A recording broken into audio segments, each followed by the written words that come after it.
दिल्ली के राजा अनंगपाल तोमर का राजा कामध्वज से युद्ध हुआ। अजमेर के राजा सोमेश्वर ने राजा अनंगपाल की सहायता की। तब अनंगपाल ने अपनी पुत्री इंद्रावती का विवाह राजा सोमेश्वर से करके उनका एहसान चुकाया। रानी इंद्रावती का ही एक नाम कमला भी था। एक बार इंद्रावती अपने मायके दिल्ली आई। झात हुआ कि वह गर्भवती है। अनंगपाल ने पंडित चंदन लाल जी से गर्भस्थ शिशु का भविष्य जानना चाहा। यूं तो जन्म के समय एवं नक्षत्र से ही भविष्य बताया जा सकता है, परंतु जन्म होने के समय की गणना करके भी अनुमान लगाया जा सकता है। पंडित जी ने बताया कि जातक बहुत बलशाली होगा, प्रतापी राजा बनेगा। आपके हस्तिनापुर का राजा भी यही बनेगा। जब कुटुंब के अन्य जनों को यह झात हुआ तो उन लोगों ने साजिश रची। रानी इंद्रावती को बताया गया, तुम्हारे प्रतापी पुत्र होने वाला है, परंतु यदि मायके में बनी रही तो गर्भ गिरने की संभावना है। अतः तुम परिवार और सैनिक साथ लेकर तीर्थाटन पर चली जाओ। इंद्रावती ने अपने पिता की बात का भरोसा किया और तीर्थाटन को चली गई। जिनको साजिश की जिम्मेदारी दी गई थी, उन लोगों ने एक रात को सोती हुई इंद्रावती को कुएं में फेंक दिया और लौटकर यह खबर फैला दी कि इंद्रावती की मृत्यु हो गई। इंद्रावती की जब नींद खुली और वह चीख के चिल्लाई, तब वन में रहने वाले एक साधु ने उसे कुएं से बाहर निकाला। इंद्रावती ने अपने पिता अनंगपाल तथा पति सोमेश्वर का परिचय दिया। योगी अश्वत्थामा ने रानी को पतिगृह या पितृगृह जाने की इच्छा पूछी तो इंद्रावती ने कहा, महाराज, आपने मुझे जीवन दान दिया है, अब आप ही मेरी रक्षा करें, मैं कहीं और नहीं जाना चाहती। योगी सन्यासी तो स्वभाव से ही परोपकारी होते हैं। इंद्रावती की प्रार्थना स्वीकृत हुई। पृथ्वीराज का जन्म संवत 1132 में वन में ही हुआ। अश्वत्थामा सन्यासी ने ही पृथ्वीराज का नामकरण तथा पालन पोषण किया। गुरु बनकर धनुष बाण चलाने सिखाए तथा अच्छे संस्कार भी दिए। एक दिन शिकार की खोज में राजा सोमेश्वर उसी जंगल में आ निकले। वहां एक बालक को वन में विचरण करते देखकर चकित हुए। बालक से परिचय पूछा तो उसने माता का नाम कमला बताया, परंतु पिता का नाम नहीं बताया। उसने कहा, मैं और मेरी माता एक आर्षि के आश्रम में रहते हैं, आप मिलना चाहें तो मेरे साथ चलें। राजा सोमेश्वर के मन में बालक के प्रति मोह उमड़ रहा था। वे बालक पृथ्वीराज के साथ आर्षि अश्वत्थामा के आश्रम में पहुंच गए। राजा ने प्रथम अपना परिचय दिया और यह भी बताया, मेरी रानी इंद्रावती अपने मायके से तीर्थाटन के लिए गई थी। मार्ग में उसकी मृत्यु हो गई। वह गर्भवती थी। यदि उसके भी पुत्र होता तो इतना ही बड़ा होता। इतना कहकर राजा रुआंसा हो गया। रानी इंद्रावती भी पति को पहचान चुकी थी। उसकी गाथा सुनकर वह भी रो पड़ी। तब अश्वत्थामा मुनि ने बताया कि रानी के साथ साजिश रची गई थी। उसे जीवित ही कुएं में फेंक दिया गया था। जो उसे मारना चाहते थे, परमात्मा ने उसे बचाने के लिए मुझे भेज दिया। किसी को मारने की इच्छा रखने वाले स्वयं मर जाते हैं, परंतु जिसे ईश्वर बचाना चाहे उसे कोई नहीं मार सकता। आर्षि ने अपनी आंखों देखी एक घटना सुनाई। एक कबूतर कबूतरी पेड़ की डाल पर मौज से बैठे थे। तभी एक शिकारी की निगाह उन पर पड़ी। उसने अपने धनुष बाण उठाए। वह निशाना साधने वाला था। तभी ऊपर से एक बाज उन्हें झपटने के लिए मंडराने लगा। बाज कबूतरों को अपना भोजन बनाना चाहता था। कबूतरों ने सोचा, अब तो ईश्वर ही बचा सकता है। यहां से उड़े तो बाज झपट्टा मारेगा। इधर कुआं उधर खाई, बचने की राह नहीं दिखाई देती। तभी पेड़ की जड़ से सर्प निकला और शिकारी को डस लिया। शिकारी का निशाना हिला और बाण बाज को जाकर लगा। बाज धरती पर आ गिरा। तब तक शिकारी भी धरती पर लोटपोट हो चुका था। कबूतर का जोड़ा उड़ गया। मारने आए शिकारी और बाज दोनों मर गए। कथा सुनकर सोमेश्वर मुनि की बात समझ गए कि सब कुछ ईश्वर की इच्छा से ही होता है। मुनि ने इंद्रावती और पृथ्वीराज को सोमेश्वर के साथ विदा कर दिया। पृथ्वीराज अजमेर का राजकुमार बन गया। कि हाथ में तलवार लिए गजनी का सुल्तान मोहम्मद गौरी हिंदुस्तान के राज्यों पर धावा बोलता और लूटपाट करता। वो चाहता था कि गजनी सबसे धनी देश बने और हिंदुस्तान की तरह सोने की चिड़िया कहलाए। अब उसकी निगाहें दिल्ली पर टिकी थीं। वही दिल्ली जिसके सिंहासन पर पृथ्वीराज चौहान विराजमान थे। वे बहुत वीर और युद्ध कला में निपुण योद्धा थे। शब्द भेद तीरंदाजी में तो वे माहिर थे।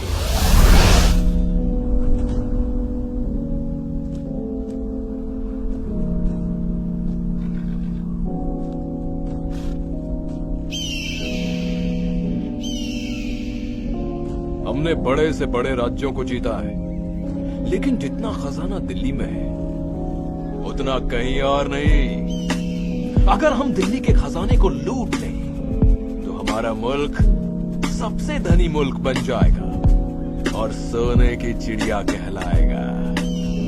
सुल्तान, माफी चाहता हूँ, लेकिन दिल्ली के शासक पृथ्वीराज चौहान युद्ध कौशल में माहिर हैं। उनको पराजित करना लोहे के चने चबाने जैसा होगा। तो ठीक है, हम भी पृथ्वीराज चौहान की वीरता देखना चाहते हैं। सेनापति, दिल्ली पर हमला करने की तैयारी करो। इधर दिल्ली के शासक पृथ्वीराज चौहान, जो सिंहासन पर विराजमान है, उनके कानों तक युद्ध की सूचना पहुंचती है। महाराज की जय हो। अभी अभी सूचना मिली है कि गजनी का सुल्तान मोहम्मद गौरी दिल्ली पर आक्रमण करने की तैयारी में है। पृथ्वीराज चौहान इतना कमजोर नहीं कि मोहम्मद गौरी जैसे तुच्छ लुटेरे से भयभीत हो जाए। हम राजपूत हैं, राजपूत। हम किसी के आक्रमण से नहीं डरते। करने दो हमला।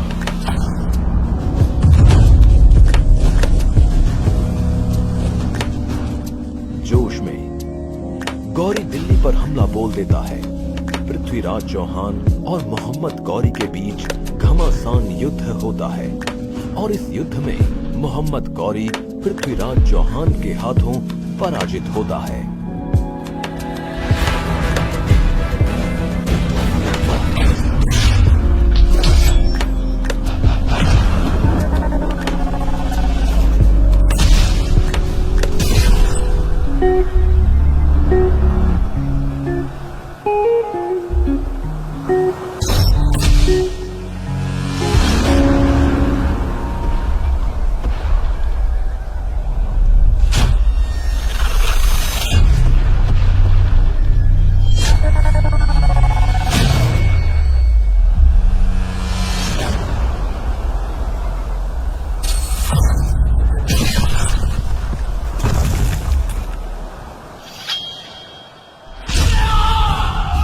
अब बंदी बना गौरी पृथ्वीराज चौहान के सामने सिर झुकाए माफी की भीख मांगता है। पृथ्वीराज, मैंने दिल्ली पर आक्रमण करने की जो गुस्ताखी की, उसके लिए मुझे माफी दो।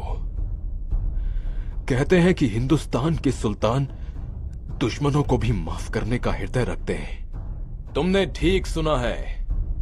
हम निहत्थे पर वार नहीं करते, चाहे वो हमारा शत्रु ही क्यों ना हो। हम तुम्हें भी माफ कर सकते हैं, लेकिन तुम्हें वचन देना होगा कि दोबारा आंख उठाकर भी भारतवर्ष की तरफ नहीं देखोगे। खुदा की कसम सुल्तान, खुदा की कसम, मैं भारत को कभी हानि नहीं पहुंचाऊंगा। महाराज, वैसे तो मैं राजकवि हूँ, फिर भी मुझे लगता है कि गौरी को क्षमा नहीं बल्कि मृत्यु दंड देना चाहिए। मृत्यु दंड। चंद्र बरदाई, आप राजकवि के साथ साथ हमारे मित्र भी हैं। हम आपके सुझाव का सम्मान करते हैं, लेकिन अपनी गलती सुधारने के लिए हर किसी को एक मौका तो मिलना ही चाहिए। इस तरह क्षमा दान पाकर मोहम्मद गौरी गजनी वापस लौट आता है, लेकिन वो अब भी अपनी हरकतों से बाज नहीं आता। वो दिल्ली के खजाने को पाने के लिए षड्यंत्र पर षड्यंत्र रचता रहता है।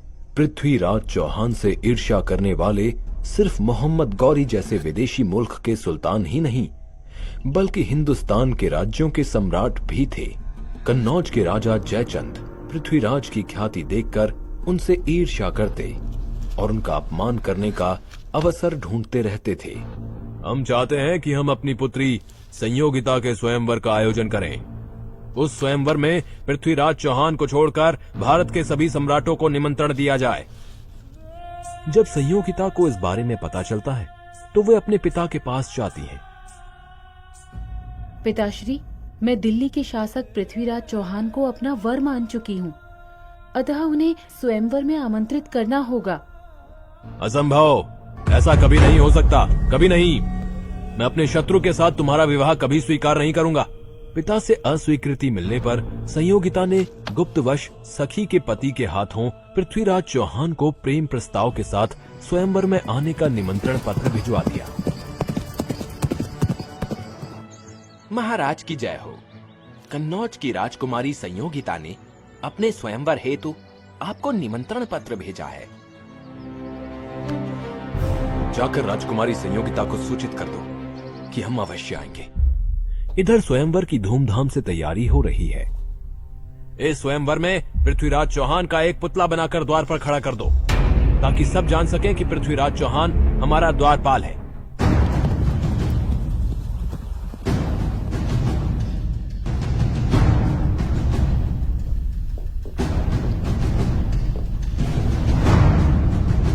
महाराज, अभी अभी सूचना मिली है कि आपके अपमान के उद्देश्य से जयचंद ने आपका पुतला बनवाकर द्वारपाल के रूप में लगवाया है। हम इस अपमान का बदला अवश्य लेंगे। कन्नौज की राजकुमारी संयोगिता के स्वयंवर में हम अवश्य जाएंगे। आज कन्नौज के राजमहल में संयोगिता का स्वयंवर है। हिंदुस्तान के कई सम्राट उपस्थित हैं। संयोगिता जयमाला के लिए सभी सम्राटों को अस्वीकार कर आगे बढ़ती हैं और पृथ्वीराज चौहान की प्रतिमा को देखकर रुक जाती हैं।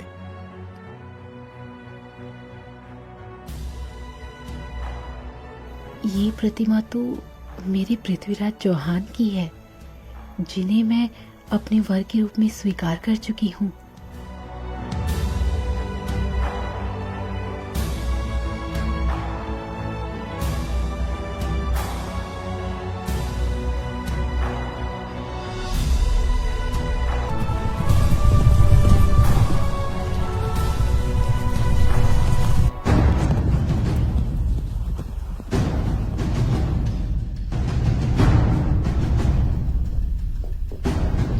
संयोगिता ने मेरी प्रतिमा को जयमाला पहनाई, अतः ये मेरी पत्नी हुई। इस अधिकार से मैं इन्हें ले जा रहा हूं। यदि किसी सम्राट में साहस हो तो मुझे रोक ले।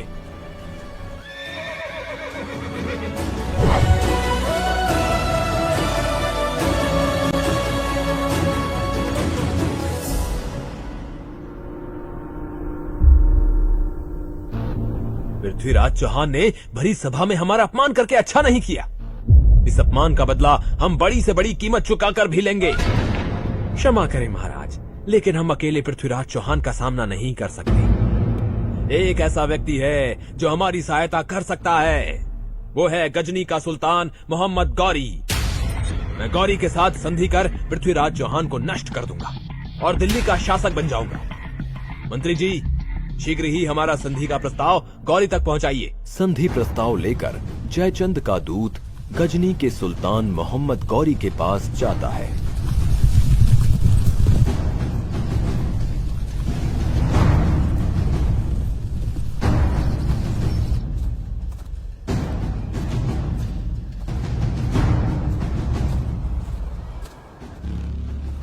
सुल्तान, कन्नौज के महाराज जयचंद आपकी ओर दोस्ती का हाथ बढ़ाना चाहते हैं। आप पृथ्वीराज चौहान पर आक्रमण करें। हमारी सेना आपके साथ है। सारी दौलत आपकी होगी और दिल्ली का सिंहासन महाराज जयचंद का।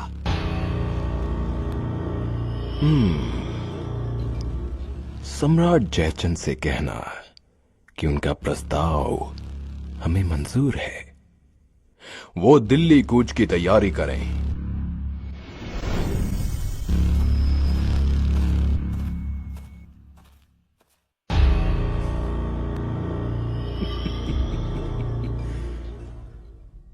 चाहे कोई कितना ही बलवान क्यों ना हो, फूट इंसान को कमजोर बना देती है।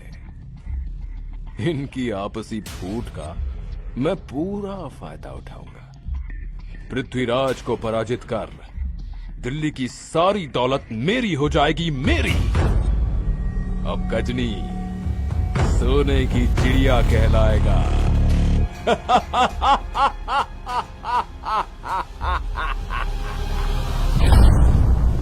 अत्यंत विशाल सेना के साथ जयचंद और गौरी मिलकर दिल्ली पर आक्रमण कर देते हैं।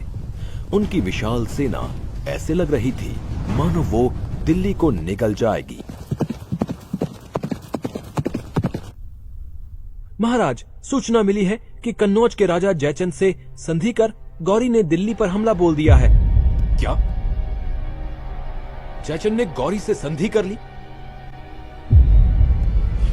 हम बाहर के दुश्मन को तो एक बार माफ कर सकते हैं, लेकिन देशद्रोही को नहीं। सैनिकों, युद्ध के लिए तैयार हो जाओ।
मोहम्मद गौरी, हमने अपना वचन निभाया।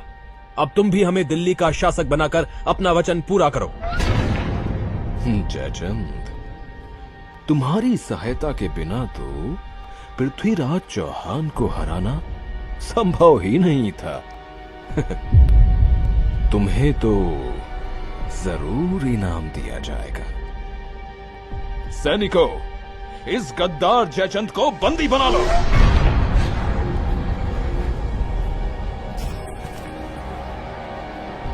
गौरी, ये तुम क्या कर रहे हो?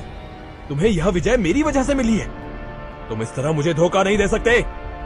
जयचंद, मुझे ये विजय तुम्हारी आपसी फूट से मिली है, समझे? जो अपने मुल्क से गद्दारी कर सकता है, वो हमारे साथ भी गद्दारी करने से पीछे नहीं हटेगा। सैनिकों, इसकी गर्दन काटकर बीच चौराहे पर लटका दो और लिखकर टांग दो, गद्दार जयचंद। गौरी जयचंद को चौराहे के बीच मरवा देता है और दिल्ली की सारी दौलत हड़प कर पृथ्वीराज को बंदी बनाकर गजनी लौट जाता है।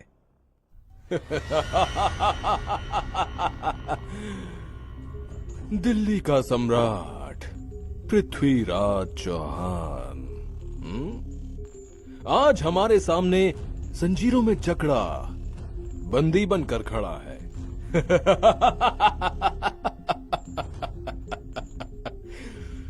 पृथ्वीराज, मैं भी तुम्हें माफ कर सकता हूं यदि तुम मेरे गुलाम बनकर रहो।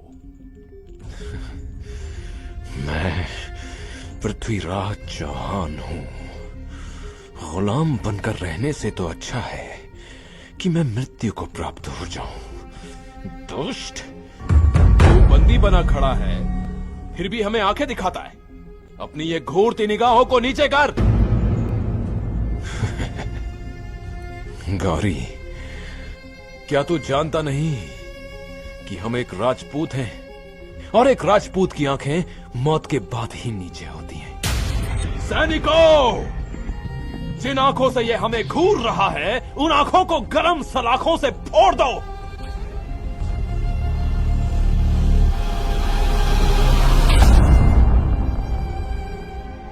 हम इसे इतनी आसानी से मृत्यु दंड नहीं देंगे। इसे बंदी गृह में डाल दो। इधर दिल्ली में पृथ्वीराज के राजकवि चंद बरदाई अपने सम्राट की दुख भरी खबर सुनकर चिंतित होते हैं। मैं अपने मित्र को मरने नहीं दूंगा। मैं उनकी जीवन रक्षा के लिए गजनी जाऊंगा।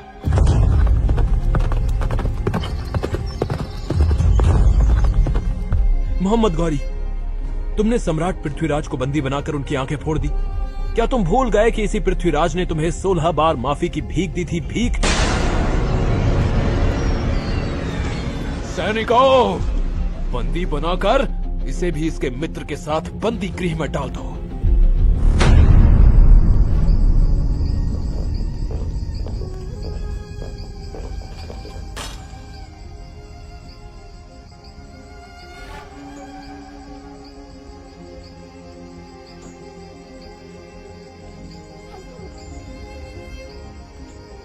मित्र, मैंने जीवन में गौरी को 16 बार माफ करके गलती की। मुझे अभी भी यदि एक अवसर मिल जाए तो मोहम्मद गौरी का वध कर दूं। सुना है सुल्तान तीरंदाजी के खेल का आयोजन करा रहे हैं, जिसमें अनेक धनुर्धारी हिस्सा लेंगे। मित्र, सुना आपने? गौरी ने तीरंदाजी खेल का आयोजन किया है, जिसमें आप भी हिस्सा लेकर शब्दभेद धनुर्विद्या से गौरी का वध कर सकते हैं। हमें यह अच्छा मौका छोड़ना नहीं चाहिए।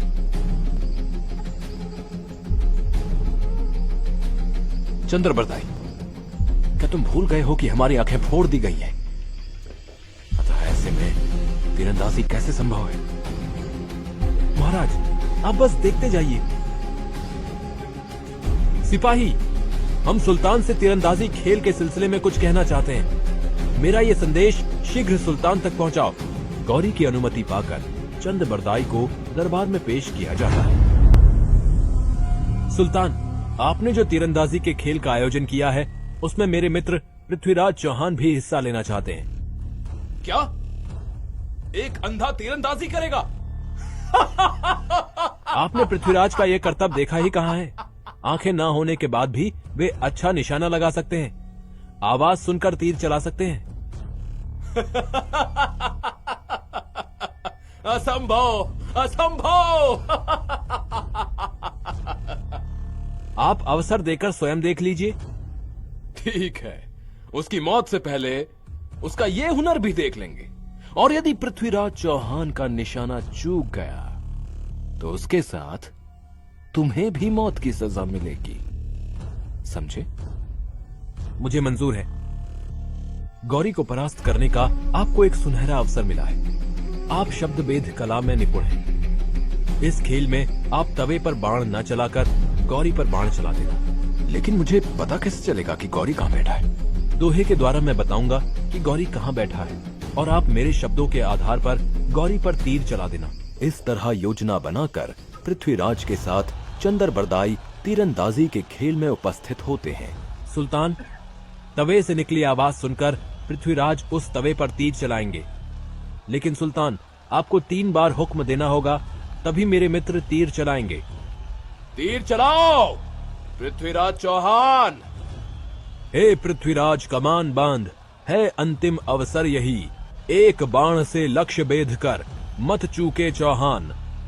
4 बास 24 गज, अंगुल अष्ट प्रमाण। ता ऊपर सुल्तान है, मत चूके चौहान। लगाओ निशाना, निशाना साधो पृथ्वीराज। गौरी की आवाज तथा दोहा सुनकर पृथ्वीराज गौरी पर तीर चला देते हैं।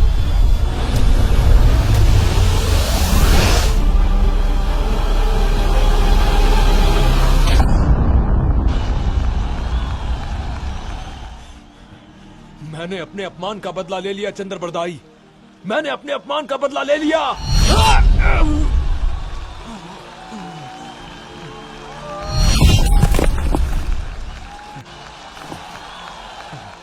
गुलामी से अच्छा तो मृत्यु लोक है। दुश्मनों के हाथों मरना पृथ्वीराज चौहान की शान के खिलाफ है।